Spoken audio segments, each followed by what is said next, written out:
Hello, and welcome to Rise to Your Money Power. I'm Pamela Plick, and in this interview series, I am having honest conversations with amazing women, talking with them about their limiting beliefs, challenges that they've had while rising to their money power. These amazing women will also share with us, in addition to the challenges, but also what they have done to overcome those challenges and step into their money power. In addition, what they will do on a daily basis to kind of help them stay in their money power. My intention for you watching this video is to learn from this conversation and inspire you, hopefully, to take the next step, whatever that might be, in helping you rise to your money power. I am so excited today to welcome our guest, Dena Breslin. Hi, Dena. Hi, Pamela. So great to have you. Thank you for having me. You're welcome. Before we get started, I'm going to tell the audience a little bit about you. Dena Breslin has a MSPAS, and you'll have to, after I finish, you'll have to tell us what those letters mean after your name. Sure. And Sure. CTACC. Yep.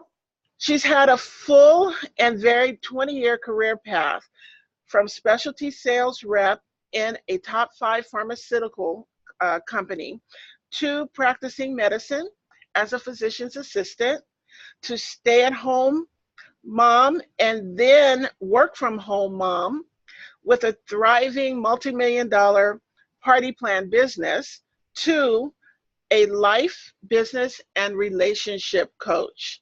Dena, you have had a varied career for those 20 years. Yes, and please share with us what those letters after your name mean.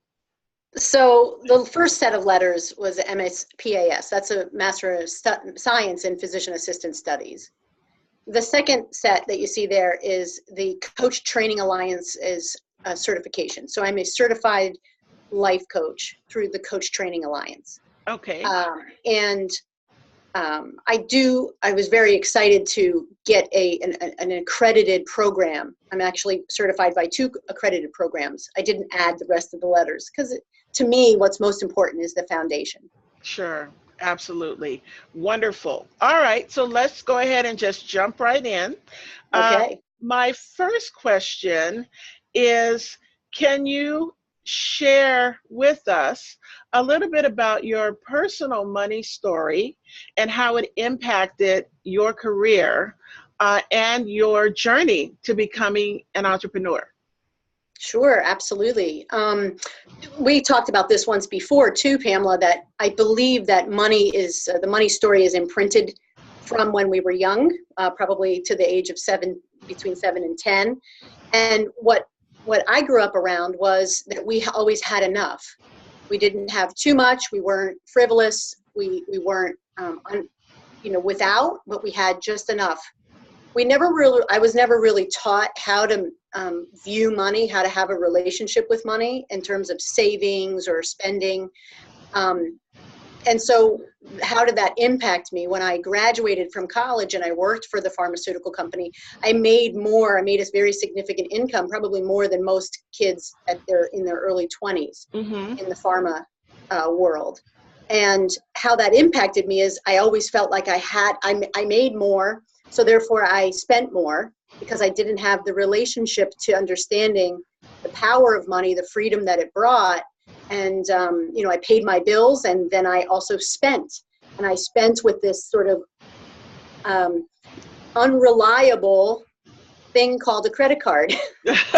And over time, I guess that as I got married and then I became a physician assistant, it sort of followed me along the way. And that was a downside, I have to say, because debt rose over time. I made more money and I spent more money. I made more money and I spent more money, and I didn't really have a fail-safe way to view and have a relationship with money. So that's the beginning, if you will. Absolutely. And I love that you mentioned, about that our money beliefs are imprinted upon us as children. And when I talk with a lot of women, they don't realize how it affects them as an adult. So it's Yeah. wonderful that you realize that, and kind of change that behavior as you evolved. So your biggest money lesson growing up was you had enough. So as an adult, you had too much, right? Because you had a lot of, Well, big I income, spent but it. you I spent it had down. more than enough, but I Right. spent it to just have enough because Exactly. that's my blueprint. So I Exactly. never have savings that satisfies. I'm never really prepared because I just have enough. That's the Sure. story. Absolutely. And that's wonderful. So how did that, you came to that realization, and Right. how has that helped you over the years? Uh, So I didn't come to that realization. I okay. learned, and that would be the one thing that I would tell people is if you're not if you're not wise with money and you don't tend to have a good relationship with money, maybe you're in debt, you don't have a good strong savings, you find that you're a chronic under earner where you're just Yes. always doing paycheck to paycheck. There are some amazing resources besides you, Pamela, having a financial planner in their life, having a mentor in their life. There are some amazing books out there that authors that really kind of work, some specific for women, some for entrepreneurs. But that's where I gained the awareness of working with a financial planner and reading and studying and really kind of digging deep, getting coached and understanding where that belief came from. Sure, sure. And I think that's where a lot of us started. I know that's why I started in the beginning, is reading and listening to financial experts. And then, as I immersed myself, I became one, made it Yeah, a career. But it's interesting too with those of us that are in what we call the helping field, service related fields. A lot of times, we have that belief too that, we need to, it's not okay to make money. And absolutely. it really is. The more profitable you are, the more money you make, the more you are able to help others, and That's a so, I mean, huge what are your point. thoughts about that? Yeah. Yeah, it's a huge point. I really do feel that money, we can look at money, again, that relationship with money is a doorway. Hmm. Money is an absolute doorway to whatever you want it to be. If it's time, flexibility, or material things, travel, whatever, it's a doorway. The one thing we often forget about is our value. Hmm. We don't put money. That was my biggest thing. I guess my biggest learning was over the years. I put assigned a worth. When we talk about money, we often think about it in terms of our self-worth. Yes. And, if we're, many of us are struggling with self-worth issues, our value then goes down financially. So it's a lot of self-worth recognition and coaching that all of a sudden, what I noticed with my the business and the direct sales world, the party plan world, once I was able to unlock what I thought my self-worth was, my income went up $100,000. Yeah. Yes. And then it went up again. So my point is that once you unlock, it has to really do with, which brings me then to the other thing that I was going to say, which is so powerful. I know you always want to give your listeners, your viewers tips. And I would say, think about giving. Think about what you want to give and how you add value. And also, one of the things too is if you are in a particular industry, like let's say it's direct sales, or let's say it's real estate, or let's say it's insurance, whatever you're in as an entrepreneur, let's say, find out what the going rate is for your peers. Find out what's happening in the industry, so that you understand value. You can assign value. How do you then translate that into the value that you specifically provide? How are you different? How do you set yourself apart? So those are just some little tips. I can keep going. Well, I'm going to ask you to give some tips at the end. So Yes, great. save those. But Perfect. but I think it's so powerful also what you said, especially with women entrepreneurs, because I do some work with the Women's Business Center for new women entrepreneurs or aspiring entrepreneurs. And, Right, you know, right. it's interesting, you're talking about self-worth, how we don't want to price our services, you know, at what we think they're worth, you know. But it's interesting when you look at how men think and how we think, they're not going to sit there and say, oh, I'm not worth this, you know, this fee or whatever it is, but it's only us. So I think it's awesome, you know, that you're talking about self-worth, you know, number one. And it's not necessarily related to money, but Not the first part of not the it, but first the part. second part then Yeah, ultimately translates into how it relates to your money sure. story. Mhm, Absolutely. mhm. Absolutely. You know, besides, you mentioned debt, but besides that, what were some of the struggles that were most challenging for you to overcome, and what did you learn from them? Well, so I I'm and everybody has different not I wouldn't say archetypes necessarily, but patterns. You know, you're going to look for Mm-hmm. patterns. For me, I'm a knowledge seeker. So I was thinking, and it's funny that you brought up the letters behind my name. At one point, I thought that was so important. And today, I don't think that's important at all. Yeah. It's interesting because the more I felt I was tying education and letters and achievement to then allow me to have self-worth. So I got into a struggle with always seeking more knowledge, never having enough knowledge, never really ever getting what, and then going into more debt. You know, always Yes. getting ready to get ready. Yes. And Absolutely. I'm overcome that whole feeling, or that need, that drive. So that was huge. Um, you know, I think, like you mentioned, not really, one of the things I think that we don't do it in particular, I don't know if it's a man woman thing. I've worked with men, I've coached men as well, who are not specific enough about what money is a doorway for them for. Mm-hmm. So if we're not, and that was partly me too. So that was sort of nebulous. You have this idea of making six figures or multiple six figures, but you have no idea the value or the why. Right. And so the Right. more specific, and I don't mean specific as much as I mean deep rather than surface. So not external, but more internal. Mm-hmm. The more connected you can get with your passion, your purpose, and your why, then when the door is open, it will flood right in. That's So those are, wonderful. yeah. Were you No, going no, to no. I was say just going to something say else? those are the huge ones that that I really looked at long and hard over the years. Sure. Um, now we're getting to the practical steps. So Sure, sure. please Yeah. get what were your top three?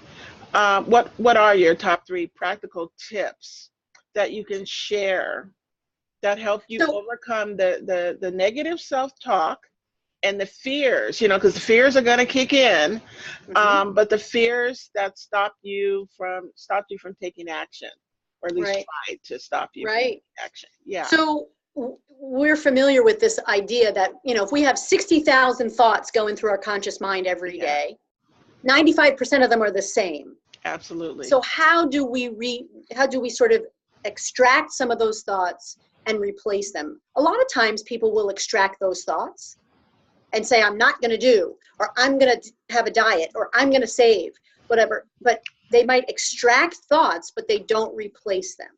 So Hmm. that's the one key I will say, replacing the old thoughts with new thoughts. And how you do that is you get on great podcasts, you read, you have a daily practice of that. You work with financial mentors regularly.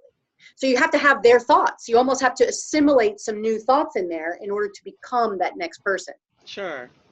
Hugely important. I also think it's important as an entrepreneur to be very aware and cautious of the 5 most common people you hang around with. Yes. Um, Jim Rohn, love Yeah, Jim Rohn's I work. love that quote. Yeah, and Yeah. so super important, because a couple things.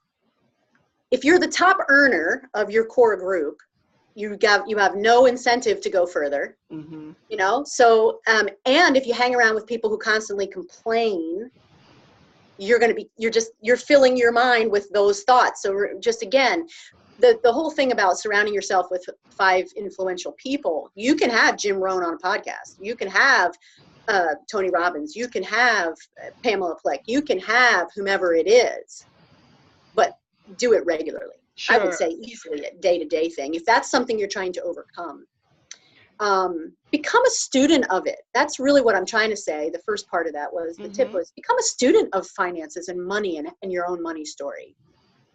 That's how you overcome stuff. And then the last thing is, you know, great questions. Asking yourself great questions like, are you understanding what it's costing you to not work on your money story?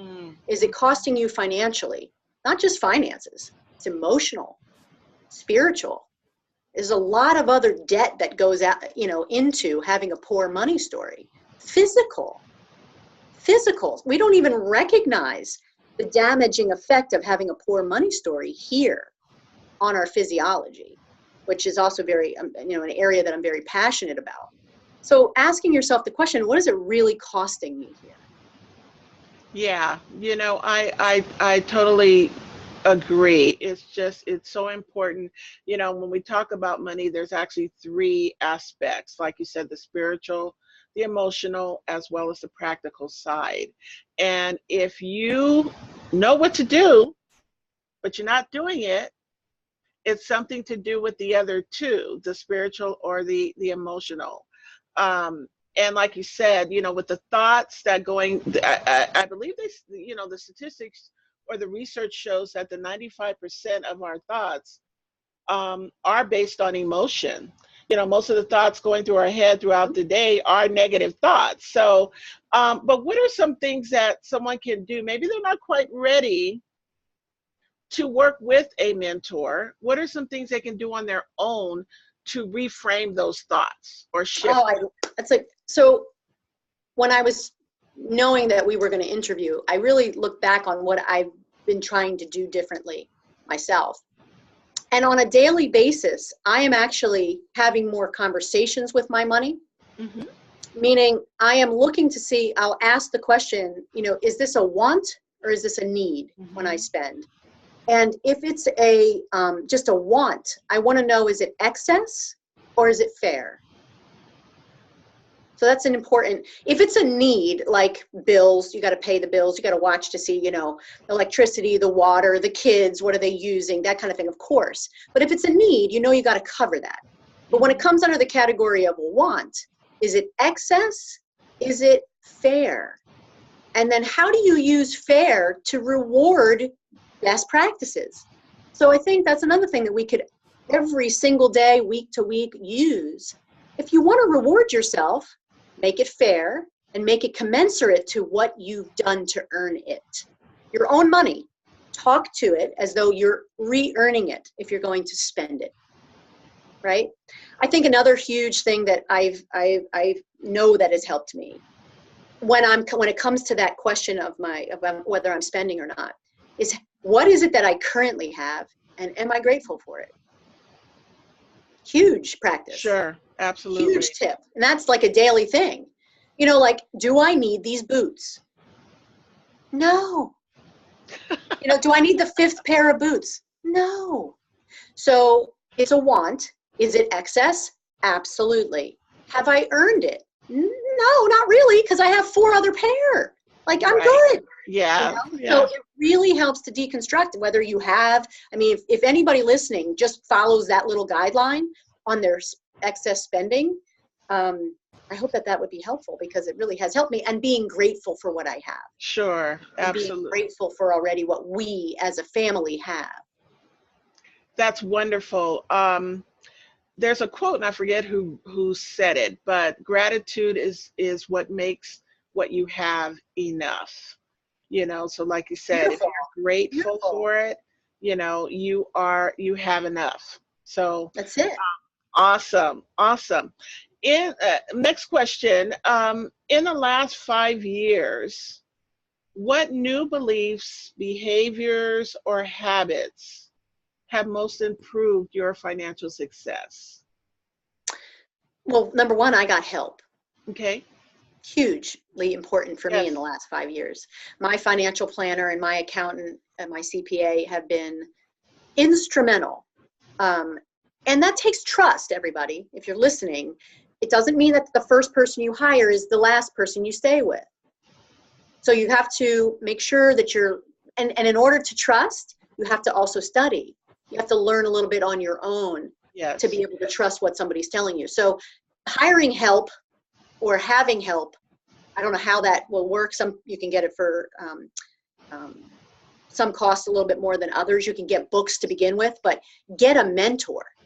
Ask for help. That was huge for me. And a lot of entrepreneurs, especially women, we think we got it all. We think we got it all under control. We don't need to ask for help. Or if we're married, we kind of let that person take the reins. Yes. Mm-hmm. And that's not, if you're an entrepreneur running a business, you need to know what's going on with the money. You just absolutely. So asking for help is huge for at least for me. And the other thing was being really specific about money and my money story and what freedoms it affords me. Like just really being specific. So if that takes journaling or text to talk to yourself, something that you can, there's some great workbooks out there that you can actually fill in and that really help guide that specificity, which I think the more general and broad, the more nebulous everything is. I really do feel if you can break it down. Right. Yeah. I'm sure you do that with your clients. I just think those two things were huge for me in the last 5 years. I think that's awesome. Asking for help. A lot of times we, and it is, I think, more so with, some women, we think that we can do it all ourselves, um, maybe you can, but it might take you a lot longer than it would if you got help, collaborated, whatever it might be, to get you those answers that you need. So I think that's so important. Um, Please share what actionable steps or daily habits can you share to keep you focused and on track to own your money power? Well, like we were saying before, I do have that daily sort of practice of gratitude, which I can't sort of stress enough. I also, if I feel as though I'm getting a little bit out of hand with spending, because I still have that pattern of not seeking knowledge, I will ask someone to look at it with me. So, I'll ask my coach to look at it with me and dig a little deeper with that. So I do that on a regular, like a month to quarterly basis. That happens, regularly. And again, I feel like journaling is huge. Yeah. Really being in touch with, because I have so many clients that they just go through their day and they don't even know what just happened. So that's not just working, kids, husbands or wives. That's also spending. I got to tell you the power of the compound effect. If you want to do a 7-day journal, Yes. on your money, that's huge, you guys. I'm telling you, if you just wrote down the act of writing every single penny that you spend for 7 full days, torturous, but so eye-opening. So eye-opening. I agree. It really is. And when I, on the planning side, when I meet with clients, that's the first thing that I have them do. And it's amazing. It's very eye-opening. I ask them, so what were some of the ahas that came to you as you were going through this process? Because sometimes we're just going through the motions. We don't even realize, what we're spending, Now, one of the things that I am a big proponent of, especially, on a daily basis, especially when those negative thoughts start to appear, is affirmations. I think I have an affirmation for everything. And, and that's what one of the, the emotional approaches that I teach my clients to, That's to great. shift, because when you start thinking about, oh, I'm not good with money, Oh yeah, that kind of thing, totally. or my business is just not going like I want it to go. You reframe that. Are those some of the things that you do as well? Absolutely. Or, okay. So I don't necessarily have affirmations that bumper my day like that, but I do have clients that I offer that also to. But what I do is I listen to stuff regularly. Like Sure. I listen to podcasts. So that just feeds the right verbiage for me, the right language. So it's very similar. To on a regular basis, daily basis, if not every other day, I'm listening to something that's going to give me that direction. Where especially if I'm feeling like I'm spiraling or going down into a rabbit hole. Yeah. Yeah. Yeah, yeah. Oh, Awesome. and asking for, how about this? Asking my accountant to help me with spreadsheets. Like I can't stand spreadsheets, but to help me budget. I Yeah. think following a Yeah. budget, looking at your budget, a couple times a week is so empowering. I would love everybody to get to the place where when they write their checks or when they pay their bills, they get excited, like they're empowered. Even if you're still just kind of making ends meet, I want you to feel psyched about it because it's that energy that comes with it. You will open the flow. The door, more money will come in if you have the right energy. Absolutely. Yeah. Absolutely. Now, can you share one piece of advice? You shared a lot of tidbits, but I want you to share one piece of advice Well, one that I didn't talk that about. Yeah. okay, that that you feel will help the audience in taking the leap of faith to live the life they desire. hmm So that one is, I would say, shift your mindset. A lot of times we tie money to me, what's in it for me. And I would say the leap of faith comes when you start imagining what's in it for others. Yeah. That money story, when you can imagine giving rather than only taking is tied to that inner self-worth. And there's a lot of emotion wrapped around that. It causes setbacks. But when you have the mindset of what I add value in this on the planet, why am I here in this time space on the planet to give? What am I here to give? Mm-hmm. And how money can be a vehicle to that. What am I giving to my children? What am I giving my own health? What am I giving my spouse? What am I giving my community? What in terms of the energy ripple vibrations am I giving here in this time space? So if you just that one little shift, I have to say, has made such a huge difference, and it does for some of the gals on my team as well. When you're thinking about money for yourself, it's it feels uncomfortable. We're just sort of conditioned to that. When you're thinking about how well it will serve the world, the environment, the planet, the nation, your community, your household, that's powerful. It absolutely is. And it's interesting with entrepreneurs. I was at a meeting recently, and this very successful woman entrepreneur got up and said that she had run a successful nonprofit for years, and now that she was ready to set up her own business for profit, she was having such a hard time, because the thought of making the money for her, just it was her Right, mindset, and I right, thought that sure, was so interesting, because sure. even as successful entrepreneurs, successful in your business, but then your personal, and I would have been interested to hear her personal story, where those beliefs came from, because Sure. like you said, I'm doing this for a purpose. I'm in service. I hmm have something to say, and the money is the byproduct product of that, Correct. Right. I just thought that was so interesting. I And mean, one thing I will say also is if you have children, hmm you've got a mission, a responsibility to um, let them understand and teach them about money and about what it, because they are the next generation.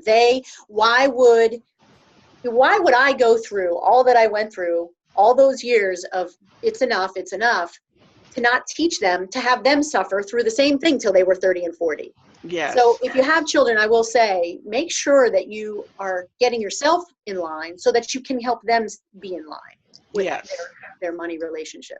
Absolutely.